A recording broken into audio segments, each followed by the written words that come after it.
Hey Engearment friends, Derek Toshner coming to you from the comfort of my living room today because we're talking about Thermarest Polar Ranger negative 20 degrees Fahrenheit sleeping bag, and it's like 100 degrees outside today. So we're gonna do this from the comfort of my house. I used this thing when I was on my recent trip to Mount Denali. And then I actually took it to my trip to the Grand Tetons as well. So kind of some extreme temperature differences. On Denali we had negative 15 degrees Fahrenheit plus wind chill, of course. And then on Grand Teton it was probably maybe low 30s, high 20s at the coldest at night. So got to test this sleeping bag in a variety of temperatures. I slept in it for 35 days this summer, so this thing got used. First thing with the sleeping bag, it's 800 fill hydrophobic down, and so when you're storing it, make sure you store it in the big bag that they give you. Don't store it in the compression sack, right, and just crush the down permanently, leaving it in your basement or your closet or wherever. So storing it in the big pack. So let's get it out of here. Talk a little bit more about the sleeping bag. First of all, I am 6'3", and I got the long, and it fit me perfectly. I'll jump in it in a bit, and it fit perfectly in terms of length. Also fit perfectly in terms of width, and we'll jump more into that. I do wish it would have been a little bit wider, but I'll talk about that more in a second. So first of all, the sleeping bag itself. On the outside, we have these straps that strap down to your sleeping pad. I have two Thermarest sleeping pads. The straps are a little bit long. I have a Mondo King for when I'm car camping, and so the straps fit that perfectly. But for my like smaller sleeping pad, they were a little bit loose, but you can wrap them around, tie a knot, you know, make it tighter, whatever you need to do that. But I would recommend using those just in case you're not stomping your sleeping area down completely flat. If you're on the snow, you know, you're just going to slide off your sleeping pad. So these were quite helpful, even though it's a little bit of extra weight. It's worth the wait to get a more comfortable night's sleep. So one thing I would talk about when sleeping in the sleeping bag, like I said, when I jump inside of this, it fits me perfect width-wise. Like I said, I'm 6'3", but I'm also range from 204 on the mountain all the way down to 186. I lost quite a bit of weight. But typically, you know, this is the Polar Ranger. It's a negative 20 bag. You're going to be using this in winter conditions. Typically, when you're doing those types of things, you're sleeping with more than just yourself in the sleeping bag. So for me, it was like, hey, my gloves were in there. They got wet during the day. I wanted them to dry out. My boot liners, I was sweating in those, or those got wet, and I wanted to sleep with those. I was sleeping with my electronics because I didn't want my batteries to die. I was sleeping with water because I didn't want the water to, you know, freeze. So there's a lot of things that you're sleeping with inside the sleeping bag. And by the time I added all of that stuff in there with me, it was a pretty tight fit. And they had an excellent idea with the zipper. There was a piece of plastic that came on the zipper to kind of mitigate that annoying anytime you're zipping up your sleeping bag. And I'm sure if you slept in a sleeping bag before, you know what I'm talking about. You zip the fine, you know, liner of the sleeping bag, you zip that up in the zipper, and it's like, oh, it's so frustrating. And so Thermarest had this awesome idea to put this piece of plastic on the zipper to keep you from zipping up the sleeping bag inside the zipper. Problem is, when I had me and all of that other stuff in it, I was zipping it up and that piece of plastic broke. And so I get where they're trying to save weight with the plastic, but maybe I'd make a recommendation to Thermarest to just make it out of the same material they make the zipper out of, that, you know, kind of like that lightweight metal. I don't think that's going to add much weight to the sleeping bag, but make that piece of plastic way more durable so it doesn't break, because it was awesome when it was on there. Obviously, when I didn't have it on there, I did actually zip up the sleeping bag in the zipper one day, and I actually ripped it. And then I was losing down out of that. So was able to patch that up with some puffy patches, pretty simple, and those have stuck on the entire time. And like I said, I used this bag for 35 days straight. Or not straight, but 35 days this summer. there was 24 days on Denali, and then 10 days backcountry after that. So definitely got used and abused. So before I actually jump in the sleeping bag, let's talk for a minute about the hydrophobic down. And in talking about that, I kind of got to talk about, you know, your breath and the humidity that you're going to create breathing. I'll show you the snorkel hole when I jump in this, and that's so important to keeping your sleeping bag dry. But let's just face it, when we're on Denali, we're in a small 4-person tent with 4 people to stay warm and just to save weight and carrying gear up to higher altitudes. And you know, when we're breathing, we're creating condensation, and the inside of our tent is going to get condensation. You don't want to really vent your tent all that much when it's like freezing cold outside and windy.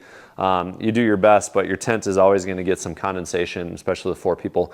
And you know, that condensation at night is going to turn to ice, and then when the sun comes up, that ice is going to melt, and it's either going to snow in your tent or basically rain in your tent.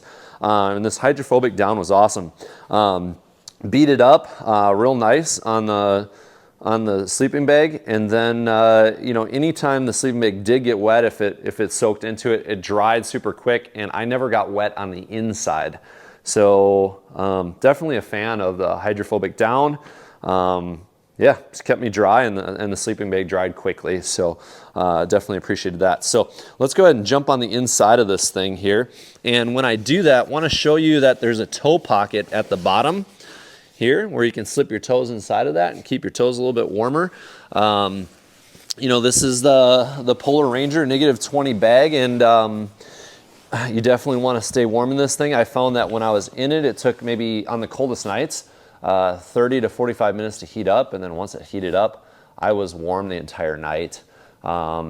And I was kind of jokingly saying that as you zip this thing up, you know, it should have like a -10, -15, -20 rating, because the higher you zip it, the warmer it is.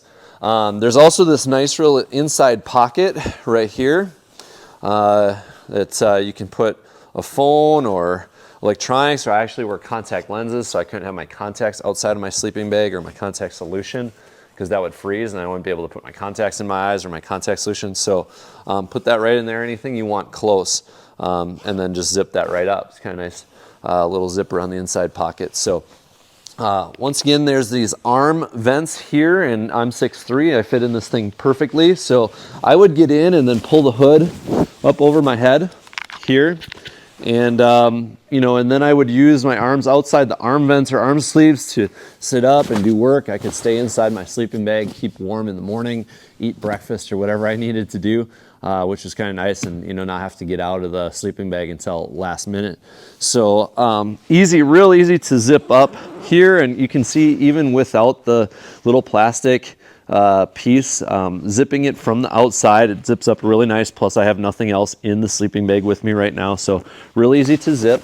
And then I'm going to take off my microphone here, because when I zip it up really far, now you can see this snorkel hole here that vents out your breath. You can pull it super tight here, and there were definitely days on Denali where I needed it this tight. Okay, so real easy to zip up and stay super nice and comfy warm. Then the arm zips here, or the venting zips. Oh, I must have the zipper at the top, right? You can zip down from the inside here, zip back up real easily. And yeah, it was pretty simple to do from the inside on both of those. So didn't have any problems with that. All right, so let's move into one of the most awesome features about this thing, and that is how it packs down. Get my microphone back on here. So most of the people on the expedition have had a -40 bag, which was heavier than mine, and obviously didn't pack down this far. And so the National Park Service requires that when you summit Denali, that someone on your rope team has a sleeping bag. It's just required gear to carry for safety measures. And we carried my bag because it was the lightest, being that it was -20 rather than -40. And like I said, I slept warm. I didn't even bring a I didn't even bring a liner with me, which they suggested. Didn't need it. And like I said, I also slept with this on Grand Teton. And I just slept on top of the sleeping bag, and then when I got cold, I tucked my feet in and I left it open on the sides zips and the front zip, and I kept my head out of the mummy at the top and just used it on Grand Teton that way too. So for me, multi-purpose kind of sleeping bag here. If you're gonna spend this much money on a sleeping bag, you probably wanna use it multiple times, unless you're kind of a polar explorer. But yeah, very light, and check this out. This is my favorite feature of the sleeping bag, how far down it packed, especially in comparison to everybody else's sleeping bag. So it comes with a stuff sack, and maybe we have to make this part of the video double time.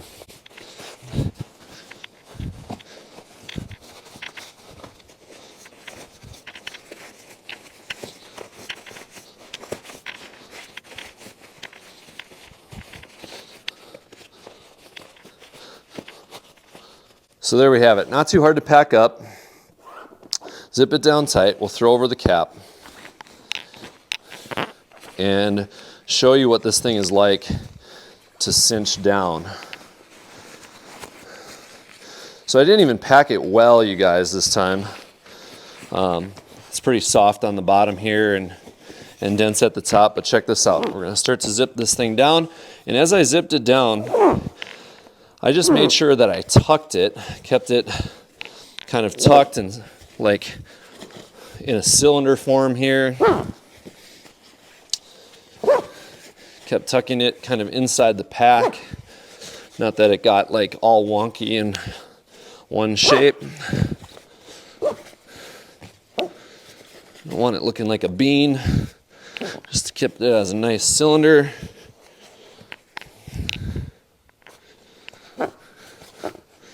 Check this out. Favorite feature of this bag.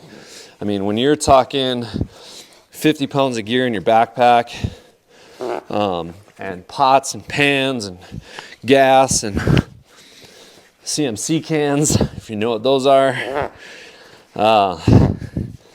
Yeah, you just want like as much space in your packs as possible. And I love this bag for how nicely it compressed and condensed. And once again, why you don't want to store it like this, you know, just kind of keeping that hydrophobic down, just constantly compressed. I'm sure over time and years, you know, that's not going to be good for it. But even, I'm not even done, but check this out. Look at this little thing. That is a negative 20 degree Fahrenheit sleeping bag, you guys. I have some other sleeping bags, I won't just name brands, but they're for about just below 32 degrees. I think they're 20 degree Fahrenheit bags, so a 40 degree temperature bag. And they weigh the same, and they don't compress this far. So most impressive part of the bag. Overall, Thermarest, loved your bag. Kept me warm enough in some extreme temperatures, and very light and solid. The only thing that went wrong was that piece of plastic on the zipper, and maybe I could have used a little bit more space. I'm not sure if they, I know they make a long version, but not sure if they make a wide version. Maybe I could have used that. But other than that, overall, love the bag. If you get it, I hope you enjoy, and good luck on your adventures.